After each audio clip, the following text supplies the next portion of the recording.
Я тогда работал в банке, но параллельно меня интересовало там все, что угодно. Не знаю, там, наука, я читал какие-то там научные статьи, потом приходил в компанию и начинал им что-нибудь рассказывать. Просто, знаешь, меня это зажигает, мне интересно, я хочу этим поделиться.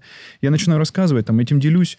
Кто-то там, естественно, из друзей подхватывал, там, кому-то было интересно, а вот конкретно этот человек, с которым у меня, такой мини-конфликт, можно сказать, был, он мне все время, типа, ты что за интерес, у тебя что там фигня какая-то, сам там, типа, знаешь, футбол, тачки, бухло, у него 3 интереса. Я только хотел спросить, да, что его интересовало. Да, вот у него там 3 этих интереса было, и он мне вот такой какой-то, постоянно задвигал вот этот тейк, что, типа, это детские какие-то интересы, это все оторванное от мира и все такое. И тебе ничем не поможет в жизни. Вот он так говорил, что, типа, как это тебе поможет там стать кем-нибудь, как это поможет тебе в жизни, как это тебе, типа, там, не знаю, денег поможет заработать, типа этого.